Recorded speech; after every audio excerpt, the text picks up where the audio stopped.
नमस्कार साथियों। Railway NTPC के अंडर ग्रेजुएट लेवल का जो पहला दिन का पेपर है वो कंप्लीट हो चुका है। ऐसे में आज के एग्ज़ाम में जो क्वेश्चन पूछे गए थे वो किस टाइप के क्वेश्चन पूछे गए थे, उनका लेवल क्या था और आगे जिनका भी एग्ज़ाम होना बाकी है उनको कौन से टॉपिक पढ़कर जाना है, इसके बारे में हम लोग इस वीडियो में बात करने वाले हैं। यानी कहने का सीधा सा मतलब ये है कि आज जो पहले दिन का 10+2 लेवल का एनटीपीसी का एग्ज़ाम हुआ है उसका मैं आपको कंप्लीट एनालिसिस कराऊंगा। तो आप इस वीडियो को शुरू से लेकर अंत तक देखिए। यदि वीडियो पसंद आए तो वीडियो को लाइक कर दीजिएगा और आगे ऐसे ही वीडियो पाने के लिए सक्सेस टेक यूट्यूब चैनल को सब्सक्राइब भी ज़रूर कर लीजिएगा। तो चलिए हम लोग वीडियो को शुरू करते हैं। देखिए, सबसे पहले मैं आपको बता दूं कि आपका जो एग्ज़ाम है 10+2 लेवल का, उसमें क्वेश्चन जो है वो सेक्शन वाइज पूछे जा रहे हैं। सेक्शन वाइज कहने का मतलब क्या, तो जैसा कि आपने एनटीपीसी का ग्रेजुएट लेवल का हाल ही में एग्ज़ाम दिया होगा या फिर आप अगर प्रैक्टिस भी कर रहे होंगे अलग अलग प्लेटफॉर्म से, किसी बुक से या फिर टेक्स्ट बुक से आप प्रैक्टिस कर रहे होंगे, या फिर 2019 के एनटीपीसी का जो क्वेश्चन पूछा गया था उसको आपने देखा होगा, तो उसमें मिक्स्ड क्वेश्चन पूछे गए थे। मिक्स्ड कहने का सेंस ये है कि जैसे मान कर चलो कि पहला सवाल जीके का आ गया, फिर मैथ का आ गया, फिर जीके आ गया, फिर रीजनिंग आ गया, यानी मिक्स हो गया, ठीक ना। लेकिन इस बार जो है वो यानी 10+2 लेवल में एनटीपीसी का वो सेक्शन वाइज क्वेश्चन पूछे जा रहे हैं। सेक्शन वाइज मतलब कि अलग अलग सेक्शन है। मैथ का 30 सवाल पूछा जाता है, पैटर्न आपको पता ही है। रीजनिंग का 30 सवाल पूछा जाता है, जीके जीएस का 40 सवाल पूछा जाता है। तो मैथ के 30 क्वेश्चन एक साथ रहेंगे, फिर रीजनिंग के एक साथ रहेंगे, जीके जीएस के एक साथ रहेंगे। ये सेक्शन वाइज इसका कहने का मतलब ये हुआ। अब देखिए, ये कैंडिडेट के लिए अच्छी बात है क्योंकि देखो मैं भी कैंडिडेट रह चुका हूँ, मुझे भी पता है ये चीज़। क्या होता है कि अगर आप एक ही सेक्शन के क्वेश्चन को लगाओगे ना तो वो रिदम बना रहता है। जैसे मैथ का आप क्वेश्चन लगा रहे हो तो मैथ के क्वेश्चन अगर आप सोल्व कर रहे हो तो वो रिदम बना रहेगा, तो आप एक दो सवाल मतलब जो है वो जल्दी भी कर सकते हो। वैसे ही रीजनिंग में, वैसे जीके जिसके क्वेश्चन को जल्दी जल्दी टिक करके आप आगे बढ़ सकते हो। तो ये कैंडिडेट के लिए ही सही है, ठीक ना। बाकी बात करते हैं कि कुछ इसके रिगार्डिंग डाउट था, मेरे टेलीग्राम चैनल पे देखा कि सर क्या ये सेक्शन वाइज टाइमिंग है क्या, यानी कि इतने टाइम में इस सेक्शन को कंप्लीट करना है, या फिर अगर नहीं कंप्लीट होता है तो वो जो है वो टाइम जो है वो अगला सेक्शन आ जाएगा अपने आप, या फिर जो अगर मैं पहले से कंप्लीट कर लेता हूं तो जो है वो टाइमिंग बनी रहेगी। तो ऐसा कुछ भी नहीं है। एसएससी का आपने एग्जाम दिया होगा, आप एक सेक्शन पे 10 मिनट दो, 20 मिनट दो, 30 मिनट दो, या पूरे पेपर का 90 मिनट एक ही सेक्शन में दे दो, ये कोई मतलब वो नहीं है।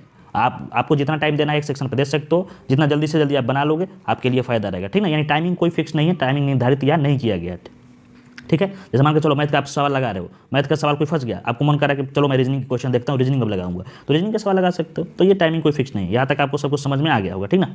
चलिए अब आगे बढ़ते हैं, अब लेवल का बात करते हैं। तो देखो, लेवल का बात करने से पहले मैं आपको एक महत्वपूर्ण अपडेट दे देना चाहता हूँ।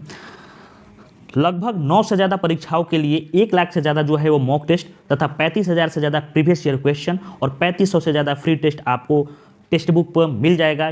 अभी टेक्स्ट बुक पे जो है वो मिशन ऑफिसर सेल चल रहा है, जिसके अंतर्गत आप टेक्स्ट बुक का ईयरली पास प्रो मात्र 483 रुपये में और टेक्स्ट बुक का ईयरली पास प्रो मैक्स मात्र 615 रुपये में जो है वो परचेज कर सकते हैं। और एक्स्ट्रा जो है वो डिस्काउंट के लिए मेरा कूपन कोड SCC के यूज़ करेंगे तो 12% की एक्स्ट्रा आपको डिस्काउंट मिल जाएगी। डिस्क्रिप्शन में इसका लिंक दिया है, वहाँ से आप आराम से परचेज कर सकते हैं। और आपको पता ही है कि रेलवे, एसएससी, बैंकिंग जितने भी एग्जाम है वो ऑनलाइन कंडक्ट कराए जाते हैं, तो आपको जो प्रैक्टिस है या फिर प्रीवियस ईयर क्वेश्चन की जो है वो टेस्ट वो ऑनलाइन ही लगाना चाहिए। और अब तक सबसे बेहतरीन प्लेटफॉर्म जो है वो टेक्स्ट बुक है, तो आप इसका जरूर फायदा उठाइए। अभी ऑफर चल रहा है, मिशन ऑफिसर सेल चल रहा है, जिसके अंतर्गत आपको फायदा ये जो है वो मिल जाएगा। चलिए आगे बढ़ते हैं हम लोग। अब बात करते हैं अपने सेक्शन वाइज लेवल के बारे में। तो सेक्शन वाइज लेवल में सबसे पहले हम लोग बात करेंगे अपना ओवरऑल लेवल क्या रहा है। तो ओवरऑल अगर लेवल का बात की जाए तो मॉडरेट लेवल रहा है। मॉडरेट लेवल के क्वेश्चन पूछे गए हैं। जैसे कि अगर ग्रेजुएट लेवल का बात की जाए तो ग्रेजुएट लेवल के जो एग्ज़ाम था उसमें मॉडरेट टू हार्ड लेवल था, लेकिन अंडर ग्रेजुएट में थोड़ा सा भाई कम होना तो लाजमी था भाई, क्योंकि वो ग्रेजुएट था, ये 10+2 लेवल है, तो इसमें जो क्वेश्चन का लेवल था वो मॉडरेट लेवल था। अब सेक्शन वाइज अगर बात की जाए तो मैथ का जो लेवल था वो इजी टू मॉडरेट था। मैथ का जो क्वेश्चन का लेवल था वो इजी टू मॉडरेट था, जिसमें कि लगभग 20 से 22 सवाल जो है वो इजी क्वेश्चन थे। इजी कहने का मतलब ये है कि अगर आपका जो है मैथ पर कमांड है, आपने अच्छा सा कैलकुलेशन पर वर्क किया है, सभी जो है वो चैप्टर या फिर टॉपिक जो होता है उसको अच्छे से पढ़ा है, तो फिर आप 20 से 22 क्वेश्चन आराम से लगा सकते थे, ठीक। बाकी जो 4 से 6 क्वेश्चन है वो मॉडरेट लेवल के है, जिसमें थोड़ा सा आपको टाइम लग गया होगा, यानी ये टाइम टेकिंग था। और बाकी 1 से 2 सवाल प्रत्येक शिफ्ट में 1 से 2 सवाल ऐसे पूछे जा रहे हैं, जिसमें कि आपको लगभग 2 से 3 मिनट का टाइमिंग लगने वाला है। और ये ऐसा सवाल है कि आप ऑप्शन से भी नहीं लगा सकते। कुछ कैंडिडेट से मेरी बात हुई है, उनका ये कहना था कि सर 2 से 3 सवाल में ऐसा था कि वो ऑप्शन से भी नहीं, काफ़ी करीब करीब ऑप्शन था और उसमें सोल्व करने में 2 से 3 मिनट लगता ही लगता। तो 1-2 सवाल जो है वो कैंडिडेट किसी कैंडिडेट का, अच्छे कैंडिडेट का छूट भी गया है। लेकिन फिर भी अगर आपका मैथ पर अच्छा कमांड है, कैलकुलेशन पर आपने वर्क किया है, टाइम टेकिंग आपकी मतलब कोई दिक्कत नहीं है, टाइम को लेकर टाइम मैनेजमेंट अच्छा है, तो आप मैथ में अच्छा स्कोर कर सकते हो। इवन आप 25+ आराम से स्कोर कर सकते हो।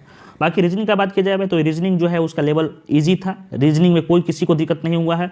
रीजनिंग और मैथ के लिए मैंने आपको बताया ही था कि भाई 10+2 लेवल में कि वैकेंसी कम है तो आपको ज़्यादा से ज़्यादा फोकस मैथ रीजनिंग पर करना चाहिए, क्योंकि ये दोनों स्कोरिंग सब्जेक्ट है। आप 60 में आराम से 55 प्लस कर सकते हो, कोई कोई तो 60 में 60 भी कर लेगा, तो ये स्कोरिंग सब्जेक्ट होता है। बाकी जीके जीएस अथाह समुद्र है, जितना भी आप पढ़िएगा उतना लगेगा कि जो है वो कम ही है। तो मैथ रीजनिंग ऐसा नहीं है। मैथ रीजनिंग में जो है वो आपको स्पेसिफिक चैप्टर रहता है, टॉपिक रहता है, उसको कंप्लीट करना है, प्रत्येक जो है टाइप के क्वेश्चन लगाने हैं। तो रीजनिंग भी जो है वो इजी पूछा गया था, और दोनों जो है मैथ और रीजनिंग का जो पैटर्न था हूबहू एनटीपीसी का जो ग्रेजुएट लेवल का अभी हाल ही में पेपर हुआ है CBT 1 का, वही पैटर्न था, ठीक ना। और मैंने आपको स्ट्रेटजी वाले वीडियो में बताया था भाई कि आराम से आप जो है वो जितने भी प्रीवियस ईयर क्वेश्चन है, यानी अभी हाल ही में जो सवाल पूछे गए हैं रिसेंट में एनटीपीसी के ग्रेजुएट लेवल का, उसको लगा डालिए, मैथ में हो या फिर रीजनिंग में हो। यही आपको अंडर ग्रेजुएट वाले में भी देखने को मिलेगा, ठीक ना। इससे थोड़ा कम ही मिलेगा, और हालांकि कम ही है, लेकिन पैटर्न लगभग वही है। जहाँ तक आपको समझ में आ गया होगा। बाकी जीके जीएस करंट अफेयर्स का बात की जाए तो देखो, जीके जीएस करंट अफेयर्स में क्या होता है कि अगर ये सवाल आपने पढ़ा है तो आपके लिए ईजी है, नहीं पढ़ा है तो हार्ड है। जैसे कि अगर हम लोग ही पढ़ते थे अपने समय में रेलवे एग्जाम के लिए, फिर एसएससी एग्जाम के लिए, तो जो नोट्स बनाए थे, जैसे नोट्स बनाकर मैंने आपको प्रोवाइड कराया है टेलीग्राम चैनल पे, तो वो नोट्स लगभग आपको किसी एक बुक में नहीं मिलेगा। आप लूसेंट उठाकर देख लो, कोई भी पब्लिकेशन का बुक उठाकर देख लो, उतना कंटेंट आपको एक बुक में नहीं मिलेगा। तो उतना कंटेंट आपको एक बुक में नहीं मिलेगा, तो जिस बुक को आपने फॉलो किया होगा, अगर उससे सवाल पूछेगा तो आपको आएगा, नहीं पूछेगा तो आपके लिए हार्ड हो जाएगा।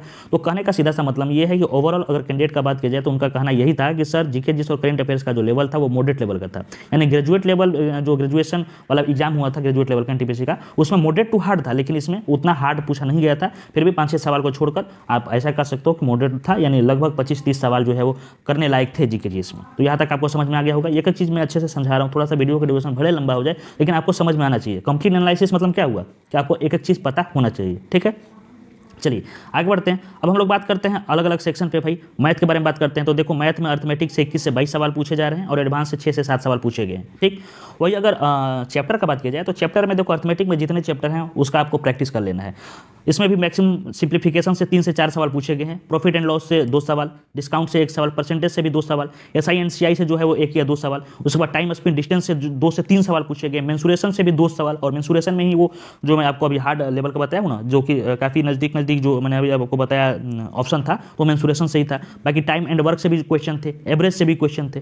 वही अगर एडवांस मैथ का बात की जाए तो एडवांस मैथ ट्रिगो से, ज्योमेट्री से और अलजेब्रा से क्वेश्चन पूछे गए थे। बाकी probability, pie chart, graduate level जैसा ही इसमें भी अभी तक नहीं पूछा गया था, ठीक ना। तो यहाँ तक आपको समझ में आ गया होगा। बाकी हम लोग बात करते हैं रीजनिंग का। तो रीजनिंग का बात करते हैं भैया, तो रीजनिंग में जो है वो सीरीज से 7 से 8 सवाल, कोडिंग डिकोडिंग से 3 से 4 सवाल, ब्लड रिलेशन से 2 सवाल, डायरेक्शन से 3 सवाल, ऑड आउट होता है ना, विषम संख्या चुने, विषम चुने, इनमें से विषम चुने को 4 ऑप्शन दिया जाता है, तो उससे 3 सवाल था। सिलोगिज्म से 2 सवाल लगभग ऑन एन एवरेज पूछा गया है। पजल से जो है 5 से 6 सवाल, सिटिंग अरेंजमेंट से 5 से 6 सवाल पूछा गया है, और भी आगे जो भी छोटे छोटे टॉपिक होते हैं, चैप्टर होते हैं रीजनिंग का, वहाँ से पूछा गया था, ठीक। बाकी रीजनिंग और मैथ के लिए चुपचाप आपको मैं यही सजेशन देना चाहूँगा कि आगे आपका एग्जाम है तो एनटीपीसी का प्रीवियस क्वेश्चन उठाइए, टेक्स्ट बुक पे जाइए, आप जो है वो टेक्स्ट बुक के सारे प्रीवियस क्वेश्चन पढ़े हुए हैं, या फिर आप मेरे टेलीग्राम चैनल पर चला जाइए। टेलीग्राम चैनल का लिंक डिस्क्रिप्शन में दिया हुआ है मैंने।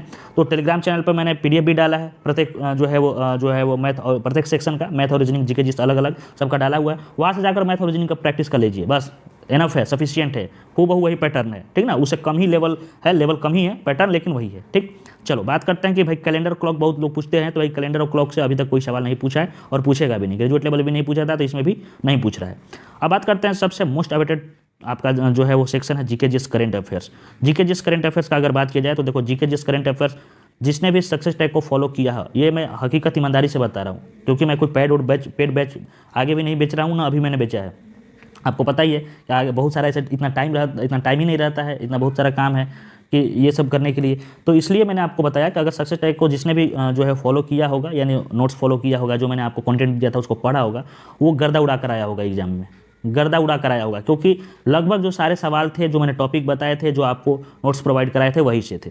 बाकी बात करते हैं हम लोग सब्जेक्ट वाइज। जैसे करंट अफेयर से जो है वो ग्रेजुएट लेवल जैसा ही 9 से 10 सवाल पूछा गया था, जियोग्राफी से 3 से 4 सवाल, पॉलिटी से भी 4 से 5 सवाल पूछे गए थे, इकोनॉमी से 2 से 3 सवाल, हिस्ट्री से 5 से 6 सवाल, स्टैटिक जीके से इस बार जो है वो 3 से 4 सवाल पूछे गए थे। साइंस से अगर बात की जाए तो साइंस में 3 से 4 सवाल पूछा गया था, फिजिक्स ना के बराबर था, किसी किसी शिफ्ट में 1-2 सवाल था, 1 सवाल।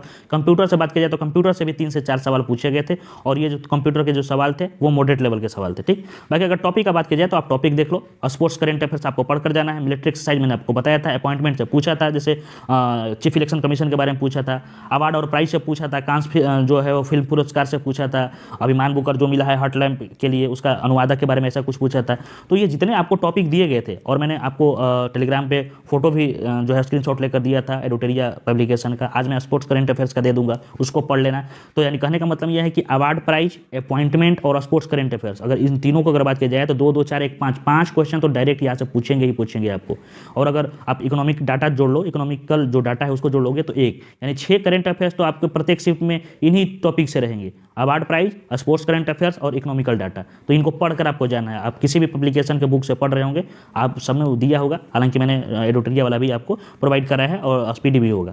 बाकी टेररिज्म के अंतर्गत सवाल पूछा था, यानी जो अभी ऑपरेशन सिंदूर हुआ था पाकिस्तानी, जो पहलगाम वेस्टर्न घाटी में हमला हुआ था ना, तो उसके रिगार्डिंग सवाल था। समिट से सवाल था, आपको पूछा गया था, एक सवाल समिट से था, सम्मेलन से आयोजन कहा हुआ था, इसके रिगार्डिंग था।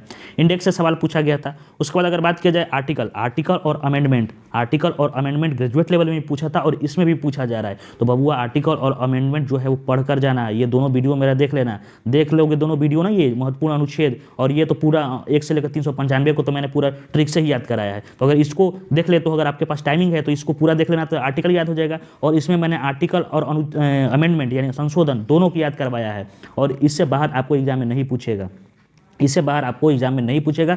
इसको देख लेना, कम से कम जो है 2 से 3 नंबर आपका पॉलिटी में तो फिक्स है, यही से सवाल पूछ रहा है, ठीक ना। बाकी अगर बात करते हैं तो ज्योग्राफी में एग्रीकल्चर से सवाल पूछा था, वेजिटेशन से सवाल पूछा था, एग्रीकल्चर में भी आपको हरित क्रांति से पूछा था, वनस्पति ज्योग्राफी में वनस्पति उष्णकटिबंधीय सदाबहार वन के अंतर्गत एक सवाल पूछा था।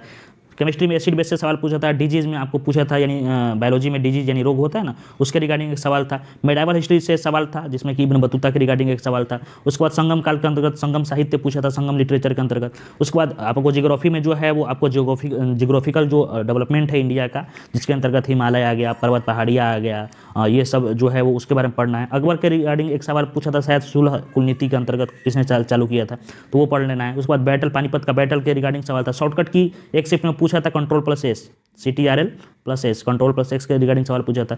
उसके बाद जागर नृत्य के अंतर्गत डांस में एक सवाल पूछा था, शायद उत्तराखंड का होता है। ब्रह्मोस से 2-3 सवाल पूछा था, ब्रह्मोस से 2-3 सवाल पूछा था। तो यानी कहने का मतलब ये है, जीके जीएस में आगे जिनका अभी पेपर होना है उनको क्या पढ़कर जाना है। तो देखो, मैंने आपको आज से 5-6 महीना पहले बताया था सारे इंपॉर्टेंट टॉपिक आपको एनटीपीसी के लिए, वही टॉपिक जो है वो आपको पढ़कर जाने हैं। उसमें भी मैं आपको टिक करके दे रहा हूँ, आपको टिक करके दे रहा हूँ, उसको याद कर लेना। जैसे स्पोर्ट्स की रिगार्डिंग हो गया, इंपॉर्टेंट डेट भी पूछा था, इसको देख लेना, ठीक है। उसके बाद अवार्ड एंड प्राइज देख लेना, इंपॉर्टेंट ऑर्गेनाइजेशन और इसके हेडक्वार्टर, ये स्टैटिक जीके में इतना तो देख ही लेना। करंट अफेयर्स में देखो, स्पोर्ट्स करंट अफेयर्स हो गया, अवार्ड प्राइज हो गया। उसके बाद सीएम एंड गवर्नर से भी पूछा था, दिल्ली के सीएम के बारे में सवाल, ठीक ना। मिलिट्री एक्सरसाइज हो गया, प्रमुख सम्मेलन का आयोजन कहाँ होता है। उसके बाद सूचकांक इंडेक्स हो गया। उसके बाद केंद्र सरकार की योजनाएं के अंतर्गत भी 2-3 सवाल पूछा गया था। अपॉइंटमेंट तो यह हो ही गया, प्रमुख नियुक्तियां हो गया। उसके बाद जो है वो आपको साइंस एंड टेक में आपको आ जाएगा, ब्रह्मोस मिसाइल आ जाएगा। उसके बाद अगर बात किया जाए तो और आपको अगर देखना है तो आर्थिक घटनाक्रम यानी इकोनॉमिकल जो चीज़ें होती हैं उसमें डाटा भी आ जाएगा, इसको देख लेना। ये करंट अफेयर्स में यही से सवाल पूछा जा रहा है। ये मैंने आपको बहुत पहले बताया था, लोग जो है वो बिलीव नहीं करते हैं, लेकिन जब एग्जाम देख कर आते हैं तब उनको एहसास होता है। बाकी साइंस में देखो, साइंस में ज़्यादा कुछ करने की जरूरत नहीं है। साइंस में आप ऐसा कर सकते हो, साइंस में जो है वो आप केमिस्ट्री पे थोड़ा फोकस कर लेना, एसिड बेस साल्ट से सवाल पूछेगा। उसके बाद जो है वो आपको एटॉमिक स्ट्रक्चर देख लेना, और आप क्या देख सकते हो, और आगे देख लेते हैं, इधर होगा शायद, एक सेकेंड, इधर होगा, हाँ। साइंस में जो है वो आप पीरियोडिक टेबल देख लेना, पीरियोडिक टेबल से सवाल पूछा गया है। उसके बाद जो है वो यहाँ मैंने एक जगह लिखा है ह्यूमन डिजीज, देखो ह्यूमन डिजीज देख लेना, और अंतरिक्ष कार्यक्रम देख लेना। और ये कहाँ से देखना है, आपके पास कोई बुक होगा उससे देख लीजिएगा, नोट्स होगा नोट्स से देख लीजिएगा। कुछ नहीं समझ में आएगा, चुपचाप टेलीग्राम चैनल पर चले जाइएगा, मेरा सारा कुछ पढ़ा हुआ है, वहाँ से आप पढ़ सकते हो, ठीक। चलो आगे बढ़ते हैं। कंप्यूटर में यही बेसिक चीज़ आपको पढ़ लेनी है। ये जितने भी टॉपिक है आप पढ़ लोगे तो 3-4 सवाल यही से पूछे गए हैं। इतिहास, हिस्ट्री में बात की जाए तो हिस्ट्री में जो है वो पाषाण काल यानी स्टोन एज से भी सवाल आज पूछा गया था। बौद्ध धर्म से सवाल पूछा गया था। उसके बाद इतिहास के सोर्स से सवाल पूछा गया था। उसके बाद अगर बात की जाए तो गुप्त वंश से सवाल पूछा गया था। IBC से सवाल पूछा गया था, यानी इंडस वैली सिविलाइजेशन से एक सवाल पूछा गया था। दक्षिण भारत के राजवंश में वही आइए गया आपको संगम साहित्य वाला। उसके बाद जो है अगर बात किया जाए तो आपको दिल्ली सल्तनत के अंतर्गत जो है वो एक सवाल पूछा था। दिल्ली सल्तनत के अंतर्गत वही इब्न बतूता आ ही जाएगा। उसके बाद मुगल काल के अंतर्गत अकबर वाला आ ही जाएगा, तो ये मुगल काल भी आप एक बार देख लेना। उसके बाद अगर बात की जाए हम लोग मॉडर्न हिस्ट्री का, तो मॉडर्न हिस्ट्री भाई देख लेते हैं। मॉडर्न हिस्ट्री में कौन से टॉपिक आपके इंपॉर्टेंट है, तो मॉडर्न हिस्ट्री में आपको पढ़ लेना है प्रमुख युद्ध एवं संधियाँ। आपको टेलीग्राम चैनल पर ये सब चीज़ मैंने कराया हुआ है। 1857 की क्रांति, इंडियन नेशनल कांग्रेस, उसके बाद गांधी युग देख लेना। और महत्वपूर्ण जो घटनाक्रम हुआ है एक जगह मैंने 1885 से लेकर आपको 1947 तक के जितने भी इंपॉर्टेंट घटनाक्रम है वो एक जगह आपको सब हस्तलिखित नोट्स के रूप में प्रोवाइड कराया, तो उसको आप देख लेना। बाकी देखो जियोग्राफी में मैं आपको बता दूं, जियोग्राफी में आप जो है वो विश्व में ये चीज़ को इग्नोर आप कर सकते हो, ठीक ना। ये इतना इंपॉर्टेंट नहीं है, यहाँ से सवाल जो है वो अभी नहीं पूछे जा रहे हैं। हाँ, इंडियन ज्योग्राफी पे आपको फोकस करना है, जिसमें भौतिक विभाजन आ जाएगा, नदियाँ, पहाड़, पर्वत, हिमालय, ये सब पढ़ लेना है। इसके बाद वनस्पति पूछा ही गया है, कृषि पूछा ही गया था, बता ही दिया मैंने। आगे के शिफ्ट में जनगणना के लिए आप पढ़ लेना, जनगणना इंपॉर्टेंट है। वन्य जीव अभ्यारण्य, बाघ अभ्यारण्य पढ़ लेना। उसके बाद अगर बात की जाए तो बहुदेशीय परियोजना आपको देख लेना है। पॉलिटी में बात की जाए तो पॉलिटी में जो है वो आपको मौलिक अधिकार, डीपीएसपी मौलिक कर्तव्य हो गया। उसके बाद जो है वो अगर प्रमुख अनुच्छेद और प्रमुख संशोधन इंपॉर्टेंट है। बाकी पंचायती राज भी आप देख सकते हो। इकोनॉमी में बात की जाए तो इकोनॉमी में अगर बात की जाए तो इकोनॉमी में आर्थिक नियोजन, 5 ईयर प्लान जिसमें आता है, आर्थिक नियोजन देख लेना। उसके बाद अगर बात करें जो है वो नेशनल इनकम, राष्ट्रीय आय देख लीजिएगा। और उसके बाद टैक्सेशन और बजट सिस्टम देख लीजिएगा। तो इकोनॉमी के लिए मैंने ये आपको पढ़ाया है, अच्छे से पढ़ा है इकोनॉमी यूट्यूब पर। इकोनॉमी आपको इससे जो है बेहतर क्लास नहीं मिल सकता है। इकोनॉमी में देखो ये मैंने आपको क्लास 4 में पढ़ाया है। नेशनल इनकम इसको पढ़ लेना, जीडीपी यहाँ से अगर सवाल पूछेगा। बाकी ये जो है वो आर्थिक नियोजन यानी जिसमें पंचवर्षीय योजना, नीति आयोग, यहाँ से सवाल आपके अगले जिनका भी एग्जाम है उनमें पूछेगा ही। बाकी टैक्सेशन और पब्लिक फाइनेंस और बजट ये भी पढ़ लेना, यहाँ से भी सवाल आपके परीक्षा में पूछे जा रहे हैं। तो ये आपको सब जो है चैनल पर मिल जाएगा, सब फ्री ऑफ कॉस्ट है, कहीं से आपको किसी को कुछ रुपये नहीं देना है। बाकी जो है वो आप टेक्स्ट बुक का जो मेरा कूपन कोड SCK है उसको यूज़ कीजिएगा तो आपको एक्स्ट्रा 12% की छूट के साथ जो है वो आपको परचेज कर सकते हो, उसमें मिल सकता है बाकी चीज़ें, ठीक ना। तो चलिए यहाँ तक आपको कंप्लीट मैंने एनालिसिस करा दिया है। आगे अगर आपको कोई भी डाउट रहता है तो कमेंट जरूर कीजिएगा, उसका मैं पर्सनल रिप्लाई करने का कोशिश करूँगा। बाकी मिलते हैं नेक्स्ट वीडियो में, तब तक के लिए जय हिंद।